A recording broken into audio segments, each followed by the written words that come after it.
The air inside the Combat Information Center was always cool, but today it felt cold. The big screens on the walls glowed with maps and streams of data, painting everyone's faces in shades of blue and green. The room was full, a mix of people from the ship and from other places, all connected by video links. They were planning something big, something serious. Everyone knew their part was a small piece of a very large, dangerous puzzle.lt. Commander Alex Vance stood near the main display. She had been up since before the sun, going over her notes again and again. Her flight suit was worn soft in the right places, and the patches on her shoulders told a quiet story of long years and hard work. She was the only woman leading a strike squadron on this deployment, a fact she never thought about until moments like this. When all the eyes in the room seemed to notice it for her, she began to speak, her voice steady and clear. She explained the timing, the routes, the weather, the things that could go wrong. Her part of the mission was like a key turning in a lock. If her group of jets was late by even a few seconds, the whole plan could fall apart. She pointed to lines on the map, her movements sharp and sure. She answered questions from the intelligence officers without having to look at her notes. She was good at this. Everyone in the room could see she was good at this. As she finished, she felt a small sense of calm. The hard part was done. The plan was solid. She took a slow breath and waited for the final okay from the top. That's when Rear Admiral Richard Harlow's voice came over the speaker. He was on the video screen, a man with a lined face and a reputation for being old school. He was not on their ship, but his presence filled the room. "All right, people, look sharp," his voice crackled. He was reading through the list of pilots on his screen. Vance. Commander Vance. "Yes, sir," Alex said, looking up at his image on the screen. "I'm looking at your file here," the Admiral said. There was a pause, and then a low chuckle that had no warmth in it. "Your call sign." "Black Widow." He said the words slowly, like he was tasting them. "That's a bit much, isn't it?" "A bit dramatic." A few people shifted in their seats. Someone coughed. The Admiral went on, his tone light, but with an edge underneath it. "Did you pick that one yourself? Trying to give the deck crew a good scare every time you start up your engine?" The question hung in the cool, recycled air. It wasn't a real question. It was a comment, a public one, in front of her bosses, her fellow pilots, and the junior officers who looked up to her. For Alex, the room seemed to get very quiet, even though she could still hear the hum of the computers. She felt her face grow warm, but she kept it still, like stone. She looked away from the screen, down at the podium in front of her. Her hand was resting on it, and she saw her own knuckles turn white where she was gripping the smooth, cold edge. 1,000 thoughts rushed through her head. The easy jokes she could make to brush it off. The sharp answer she wanted to give. The years of having to be twice as good to be thought half as capable. She saw Captain Shun, her direct boss, start to lean forward. He was going to say something to smooth things over, to protect her from the awkwardness. She knew that look. He was a good man. But in that second, she felt a surge of something else. Not anger, but a tired kind of pride. This call sign wasn't a costume. It wasn't for show. She raised her hand, just a little, just enough to catch Captain Shun's eye. It was a small signal. Asterisk, I've got this. Let me. Asterisk, she looked back up at the Admiral's face on the big screen. Her own face was calm. Her voice was even, but it carried in the silent room. "With respect, sir," she said, and the words were clear as glass. "I did not choose it." She let that sit for just a heartbeat. The Admiral's smirk faded, replaced by a flicker of confusion. "It was assigned," she continued, 7 years ago, after the Red Sea incident. And just like that, the air in the room changed. It was like someone had opened a window to the past. The younger officers looked confused, glancing at each other. But the older ones, the other pilots who had been around, the senior chiefs in the back, their posture changed. They sat up straighter. A few of them looked at Alex, then quickly down at the table, nodding slowly to themselves. They remembered. They knew. The Red Sea incident. It was one of those stories that gets passed around in ready rooms, sometimes in whispers. A close call that wasn't supposed to happen. A moment where everything almost went very, very wrong. Admiral Harlow's face on the screen went carefully blank. He was searching his memory. He knew of the event, of course. A near conflict that had diplomats sweating for weeks. But the details, the pilot's name, those had been buried in reports, lost in the noise of bigger things. He had just mocked a call sign that was born from a piece of history he couldn't quite recall. And now, the entire war room was watching him try to remember. Alex stood perfectly still, waiting. The moment of embarrassment was gone. Now there was only the heavy, quiet weight of a story everyone suddenly needed to hear. The quiet in the room felt like a living thing. It was a thick, heavy quiet, where the only sounds were the faint hum of computers and the soft hiss of the air conditioning. Everyone was frozen, caught between the Admiral on the screen and the commander standing before them. Her simple words, "The Red Sea incident," hung in the cool air, a puzzle for some and a stark memory for others. Captain Chun saw the moment with perfect clarity. He saw the confusion on the faces of the young officers, the dawning recollection on the older ones, and the stubborn, defensive set of the Admiral's jaw on the monitor. This couldn't fester. A crack in confidence now could ripple through the entire mission. He had to act, not to defend Vance, but to defend the unity of the team. He needed to turn this from a personal clash into a simple lesson in history. He cleared his throat, the sound too loud in the stillness. "Admiral," he said, his voice careful and official, like he was reading from a report. For the context of the room, perhaps it would be useful to clarify the record. He didn't wait for permission. His fingers moved quickly over the keyboard in front of him. With a few taps, he brought up a new window on a secondary screen. It wasn't the full, classified report. It was a declassified summary, just bullet points and a flight path diagram. But it was enough. All eyes shifted to the new screen. Captain Chun began to speak, his tone flat and factual, removing all emotion from the story. 7 years ago, he started. Then Lieutenant Vance was on a routine combat air patrol mission. She was the wingman, flying guard for her flight lead, a more senior pilot. He pointed to 2 blue icons on the diagram. Their job was to be a defensive screen, a warning bell for the larger group. It was a quiet day. Then, without warning, her flight lead's aircraft suffered a total systems failure. Every screen in his cockpit went dark. He was blind, deaf, and a sitting duck over open water. Chun paused, letting the seriousness of that situation sink in. A pilot with no instruments over the sea was in terrible danger. At that exact moment, Chun continued, 2 hostile aircraft, older but armed and aggressive, exploited a gap in the defense net. They were fast, and they were heading straight for the vulnerable ship group. Protocol dictated that Vance protect her lead, help him limp back to safety. But if she did that, the 2 hostiles would slip through. She was alone, facing 2 against 1. He looked away from the screen and directly at the Admiral's camera. She made a call. A hard call. She instructed her lead to head to a preset safe point, flying on basic backup controls. Then, she turned her aircraft not away from the threat, but towards it. The map on the screen showed the movement. A single blue arrow peeling away and curving to intercept 2 red arrows. It looked like a suicide move.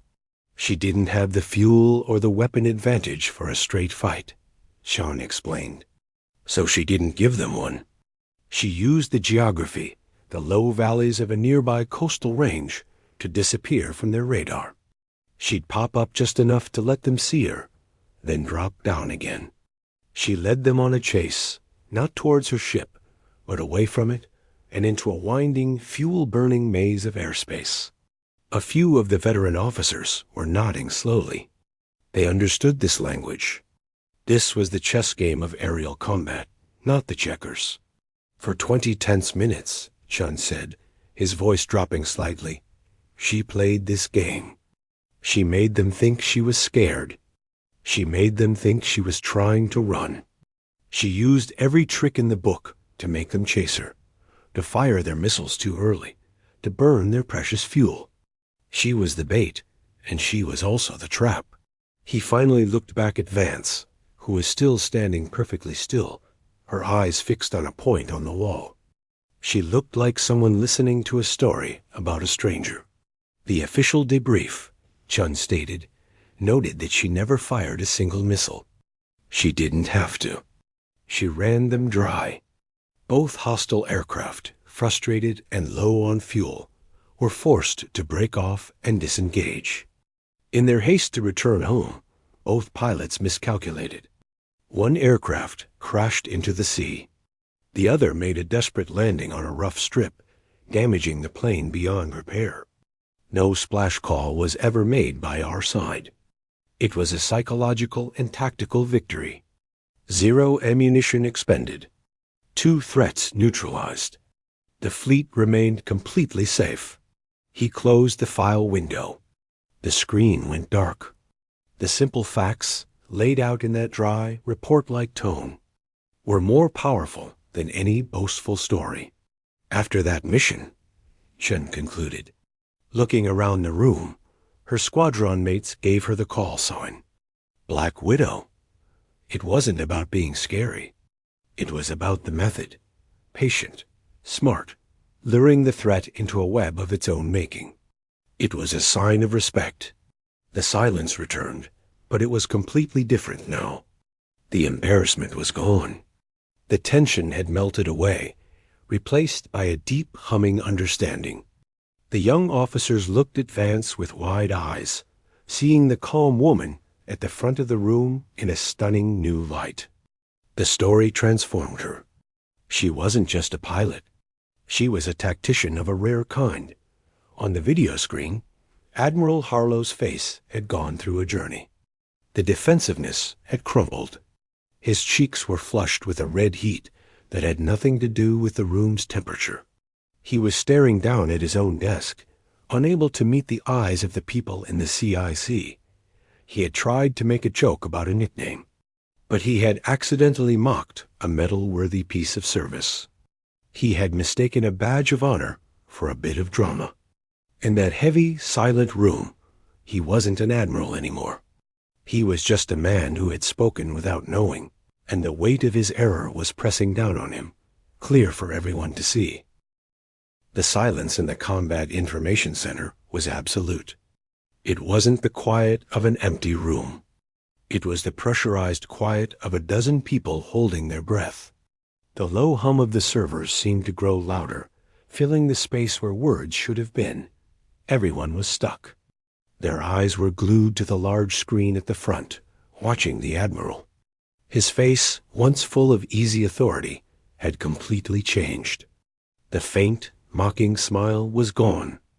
Now, his skin had taken on a dull red flush, starting at his neck and climbing up to his hairline. He was staring intently at something on his desk, perhaps a pen or a report, but he wasn't seeing it. He was trapped in his own thoughts, realizing the size of his mistake. He had not simply been rude. He had shown his own ignorance, and it was laid bare for every officer in the room to see. The power in the room had shifted, quietly but completely, from the man on the screen to the woman standing in front of it. Captain Shun waited. He had thrown a stone into the pond with his story, and now he let the ripples spread. He watched the faces around him. The younger officers, the ones who had been nervously glancing at their shoes just minutes before, were now looking at Commander Vance with a new kind of focus. Their looks of discomfort had been replaced by ones of pure, open curiosity. You could almost see the questions spinning behind their eyes. Asterisk, she did that? One lieutenant, a young man who had just earned his wings last year, was leaning forward, his mouth slightly open, as if he were seeing a legend step out of a book. The older personnel, the chiefs and senior operators, with years etched into their faces, reacted differently. There were no wide eyes or open mouths for them. Instead, there were slow, knowing nods. A few exchanged quick glances, a silent conversation passing between them. One Master Chief, a man with thick, tattooed forearms crossed over his chest, gave a single, firm nod in Vance's direction. It wasn't a greeting. It was an acknowledgement. A signal that said, asterisk, we remember. We know asterisk. Their respect for her had always been there, but now it was out in the open, a solid thing in the room. For a long moment, no one moved. The Admiral still hadn't looked up. The weight of the story, told in such a plain, unemotional way, seemed to pin everyone in place. It was one thing to hear about a hero. It was another thing to realize you've been working alongside one, and that you just watched someone make fun of her. Then, a small sound broke the silence. It was the sound of a chair creaking. Commander Vance was moving. She didn't sigh. She didn't shake her head. She simply shifted her weight from one foot to the other and turned her body back to face the main mission display. The movement was calm and deliberate. It was as if the last few minutes, the story of her past, was a brief commercial break that had ended. The main program was about to resume. She picked up the laser pointer from the podium where she had placed it. Her knuckles were no longer white. Her hand was steady. The small red dot appeared again on the large map, hovering over a series of waypoints. Her voice, when she finally spoke, was the same as it had been at the very beginning. It was clear. It was calm. It was completely focused on the job in front of them. The call sign, she said.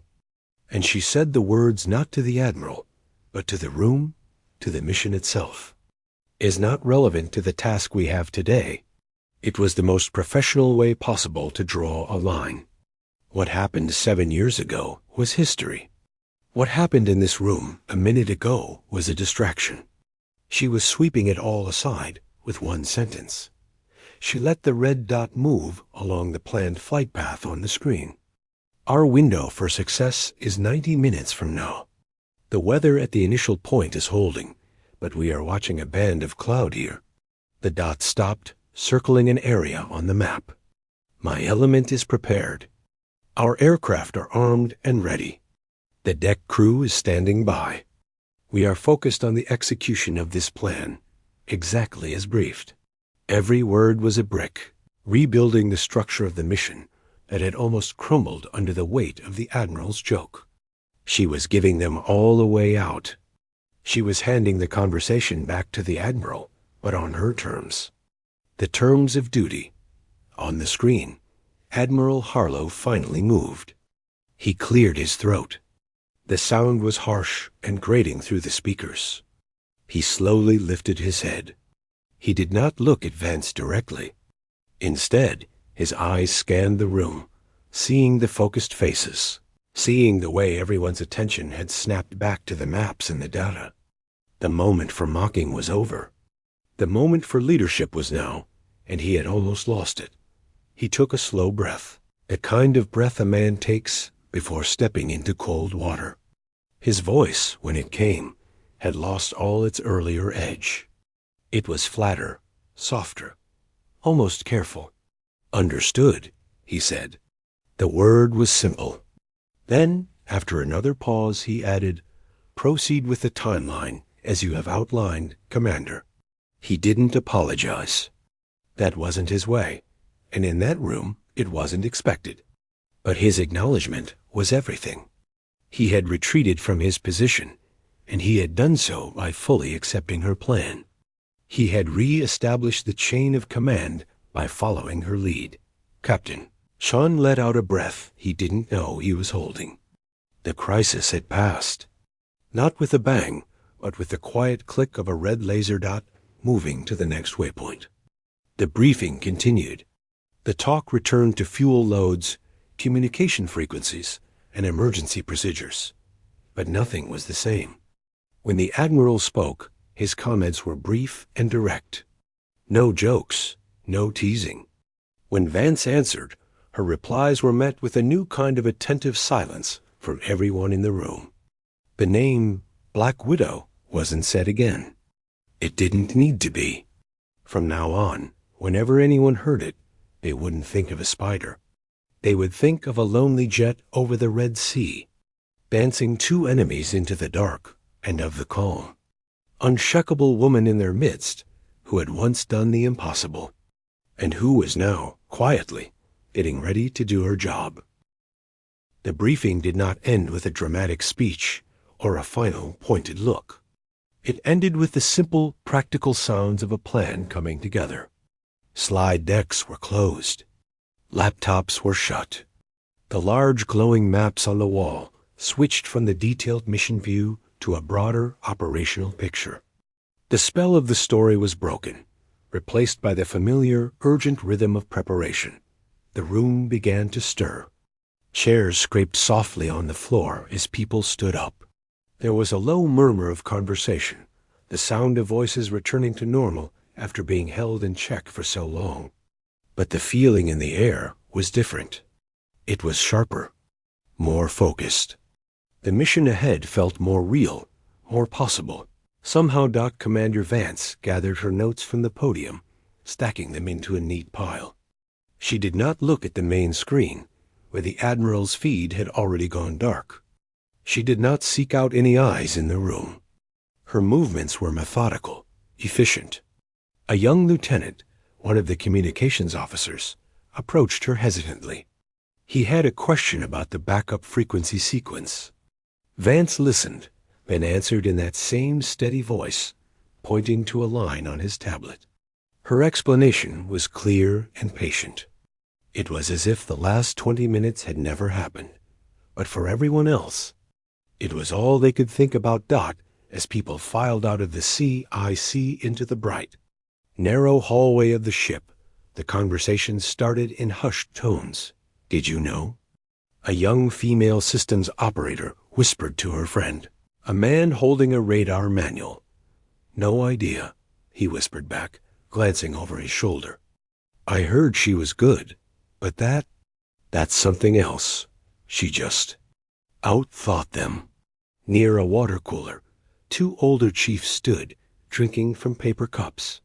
They weren't whispering. Their voices were low and gravelly with years of service. Told you, the first one said, a hint of satisfaction in his voice. Flew with her on the last cruise. Doesn't say 10 words when one will do. But every one of them counts. The second chief nodded slowly, watching Vance walk down the passageway ahead of them, her posture straight. Harlow stepped right in it, he grunted. Tried to use the old playbook. Doesn't work on that kind. No, the first chief agreed, crumpling his cup. That kind earns their name. You don't get to joke about it. Captain Chun fell into step beside Vance as she walked toward the ready rooms. For a while, he said nothing. The sounds of the ship surrounded them, the distant hum of engines, the metallic echo of a hatch closing, the one MC announcing something over the speakers. Finally, he spoke, his voice quiet. You handled that well. Vance glanced at him, her expression unreadable. There was nothing to handle, sir. The Admiral had a question about the record. You provided the context. Now we fly the mission. Chun almost smiled. That was her, all over. Reduce everything to the facts. Strip away the drama. Still, he said, he won't. Forget that. The room won't forget it. This time, Vance stopped. They were near a porthole, a circle of thick glass, showing nothing but the deep, dark blue of the ocean rushing past. She looked out at the water for a second. "It doesn't matter if they remember the story, sir," she said, turning to look at him. "They just need to trust the plan today. That's what matters." She was right, of course. But Chun knew people. He knew that trust, real trust, wasn't built just on plans. It was built on knowing the person who made them. And now, everyone knew her a little better. In the pilot's ready room, the atmosphere was electric. The other aviators from her squadron were already there, pulling on their flight gear, checking charts. They had not been in the CIC, but news travels faster than any jet on a ship. The story had already arrived, passed in quick, excited snippets. When Vance walked in, the casual chatter dipped for just a second. Then her executive officer, a tall pilot with a call sign of Styx, looked up from his harness. "Heard you gave the old man a history lesson," he said, a grin spreading across his face. A few of the others chuckled, but it was a respectful, knowing sound. There was no teasing in it. Vance allowed the smallest flicker of a smile to touch the corner of her mouth. It was gone almost as soon as it appeared. "Just clarifying the brief," she said, walking to her own locker. "Suit up. We're on the clock." That was all it took. The moment was over. The squadron snapped back to work, but with a new energy. They had always respected their commander. But now there was a fierce, quiet pride mixed in. They had heard how she had been challenged, and how that challenge had melted away under the sheer weight of what she had done. They stood a little taller. Their checks were a little more thorough. Back in his office, Captain Chun sat at his desk. He replayed the scene in his mind. He thought about the Admiral's red face. He thought about the stunned silence, and then the powerful, new silence that followed the story. He thought about Vance's calm redirection, her refusal to take a victory lap or show a single drop of anger. He had seen many kinds of strength in his career. The loud, booming kind. The tough, gruff kind. But Vance's strength was different. It was a quiet, dense thing, like the deep ocean outside his hull. It did not make waves on the surface, but underneath, its pressure was immense, capable of holding up incredible weight without ever making a sound. He picked up the mission roster, his eyes running down the list of call signs. When he got to Black Widow, he didn't see a nickname anymore. He saw a summary, a one-line report on a pilot's character: patient, intelligent, lethal when protecting her own. A pilot you wanted between the threat and the fleet. He put the roster down. The ship vibrated gently beneath him, pushing through the sea toward the launch point. They had a job to do, and for the first time all day, he felt a deep, solid certainty that it was going to go exactly as planned. Not because of orders from above, but because of the woman who would be leading it from the front. Her knuckles no longer white, her voice steady on the radio. A call sign that was no longer a joke echoing silently behind her. The ship was a different creature at night, especially when it was about to send its birds into the sky. The calm of the day was gone, replaced by a powerful, focused energy that vibrated through every deck. On the flight deck, under the blinding white glare of the lights, it was pure, controlled chaos. Crew in colored jerseys moved like a well-practiced dance green for the catapult crew, purple for fuel, yellow for directors. The roar of jet engines spooling up was a physical force, a deep thunder you felt in your chest. Commander Vance stood near her aircraft, a dark, angular shape against the night. She had finished her final checks with her crew chief, a woman who gave her a sharp nod and a thumbs up. Now she was alone for a final moment in the storm of noise. She looked up at the dark sky, dotted with a handful of brave stars. Some pilots had rituals. Some kissed a photo. Some said a quiet prayer. Vance simply took a slow, deep breath, letting the smell of jet fuel and salt air fill her lungs. This was her element. The planning, the talking, the politics of the briefing room, that was just the prelude. This was the truth of it. The machine, the mission, the sky dot in the island superstructure of the ship. High above the deck, Admiral Harlow stood on the observation platform. He had come down from his remote office to be present. It was expected of him. The night wind pulled at his jacket. Below, he could see the orderly frenzy, the points of light moving in the dark. His eyes found the specific spot where Vance's jet was being guided toward the catapult. He watched her climb the ladder and lower herself into the cockpit. He had not spoken to her since the briefing. There were no words that needed to be said, and any he tried to offer would only ring hollow. He thought about his own younger days, flying a very different kind of plane. He remembered the hunger for respect, the burning need to prove yourself. He had done it with volume, with aggression, with sheer force of will. He had mocked others before, and had been mocked himself. It was the way, he thought, to toughen people up. Standing there in the wind, he understood, with a cold clarity, that Vance did not need toughening. Her toughness was not on the surface, where it could be scratched or challenged. It was at her core, solid and unshakable. She hadn't proven herself in that briefing room. She had simply revealed what was already there, and he had been the last one to see it dot down on the deck. Vance settled into her seat. The canopy came down around her with a solid thud, sealing her in a world of glowing screens and familiar switches. The noises from outside became muted. Her world shrank to the cockpit, the voice of the air boss in her headset, and the 4 other pilots in her flight. Her hands moved over the controls, a second-nature dance. The final checks were called out, voices crisp in her ear. "Black Widow, check," she said, her voice calm in the radio static.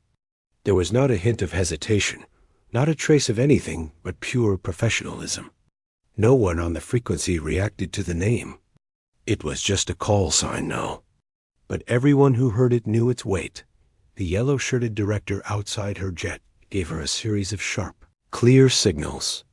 She pushed the throttles up, the engines responding with a scream that shook the airframe. The jet strained against the hold-back bar, wanting to leap forward. She gave a salute to the director, then brought her hand back to the stick, her head resting against the seat. On the observation deck, Admiral Harlow leaned forward. His hands on the railing, the catapult fired dot. It was a brutal, sudden thing. 1 second the jet was there, trembling. The next, it was yanked forward, a blur of noise and light, going from 0 to flying speed in just 2 terrifying seconds. It shot off the deck's edge and seemed to drop, its nose pointed toward the black water below. For a heart-stopping moment, it looked wrong. Then, smoothly, as if it were just a step in a dance, the nose came up. The jet pulled into the dark sky, its twin afterburners cutting 2 long blue-white spears of fire into the night. It climbed, clean and sure, and joined the other waiting lights circling above the ship. The Admiral watched it go. He did not blink. He let out a long, slow breath. He didn't realize he'd been holding. There was no drama, no grand gesture, just a perfect launch. A professional executing the first step of a complex task. It was, he understood, the only answer she had ever needed to give him. Hours later, the mission was over. Reports trickled back to the CIC. Success. All objectives met. Precision strikes completed. All aircraft accounted for. Vance's flight had performed flawlessly, their timing exact, their execution a mirror of the brief she had given. When her jet landed, catching the arresting wire with a jolt and a roar, it was just another recovery under the lights. Later, in the quiet of the post-mission debrief, the Admiral was present via screen again. His tone was different, subdued, direct. He listened to the reports, asked necessary questions, and commended the team's work. When he addressed Vance, he did not use her call sign. He said, "Commander Vance, your element's execution was textbook." It was the highest praise he knew how to give. "Thank you, sir," she replied. The team performed well, and that was the end of it. But something had changed, and it was a change that would last. In the wardroom the next day, or in future briefings, the story of what happened was told quietly. Not the story of the Red Sea, but the story of the day the Admiral learned what a call sign really meant. It became a kind of secret code, a piece of shared knowledge. For the younger officers, it was a lesson. Respect is not given by rank alone. It is earned by action, and it is kept by character. For the Admiral, it was a quieter lesson, that the new generation was not softer. It was just different, and sometimes it was deeper. And for Commander Vance, life went on. She flew her missions. She led her squadron. The call sign Black Widow followed her, but it no longer felt like a label. It felt like a truth she carried lightly. She had not chosen it. She had lived it. And in a room full of skeptics, under the pressure of a moment, she had let it speak for itself. In the end, the silence it created was the loudest, most respectful sound she had ever heard.